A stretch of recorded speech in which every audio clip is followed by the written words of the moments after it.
This is Justin Goodnow with K-State Research and Extension here in Barber County. It's a cold, rainy Friday, and we're in the beginning of kidding season with goats. We thought this would be a good time to go over the facilities during that kidding process. Where we're standing right now is just a little loafing area. This shed that's around us was a loafing shed for cattle years ago, and about 8 years ago we got converted into a goat barn. And we've got these does up here. They're all heavy bred. We've got them confined in here with some hay down and just a good comfortable environment out of the rain and the wind. Goats, unlike cattle, are very thin-hided animals, so it's important to keep them out of the rain and the wind during this time of the year, especially with the temperature the way it is. It's 33 degrees today, and so we're going to show you a little bit more about the facilities here in just a moment, but as you can see, these goats are perfectly fine out here in this environment, just waiting on kidding. We're here inside the kidding barn. What we've done is we took half that loafing shed and converted it into a stall facility for birthing goats. This area here is about 10 foot wide. We've got about a 3-foot walkway, low ceilings. I'm about 5'10". I'm touching the ceiling right here.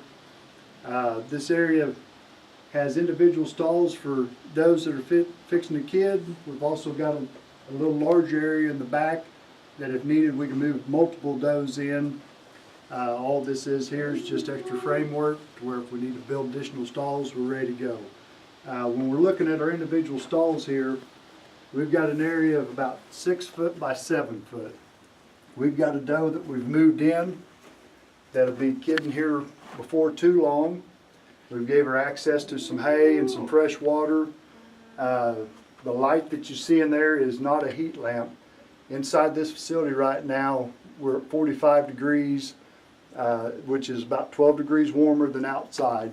That light is just provided to give us a little more visual of the animal as she gets closer to that birthing process. We won't actually introduce any grain back to this animal until after she's had her babies and got a good drink of water. We don't want to take a chance of her choking on feed. But this is a fairly economical way of building a kidding facility. By no means am I saying you have to build one this way. This is just what we've used for about the last 8 years. Most of the lumber and the materials you see here and the light fixtures were taken off a construction site years ago. All that material was headed to the landfill. We was able to take it and use it for here. We do have a little bit of insulation in here. That was a cost, but when you're looking at the grand scheme of things, this was a very affordable project. We were looking at $500 or less to build this entire facility. If needed, if the conditions are cold enough that we have to use it, we do have a furnace installed in here, which again was one that was headed to the landfill, and we was able to utilize it in this facility. We only use that in the worst conditions possible. Normally we just try to keep this environment in here just the way it is right now at 45 degrees. We don't need it warm, we just need it warmer than outside with no rain and no wind. These goats will be perfectly fine in here to have their babies. This by no means is intended to be a long-term stay.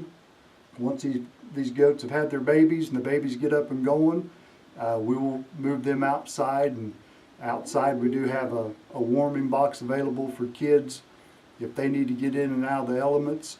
But this is just an area where we can move in individual animals where they're comfortable and help them through that birthing process. If you have any questions, be sure to contact your local extension office. Once again, this is Justin Goodnow with K-State Research and Extension here in Barber County.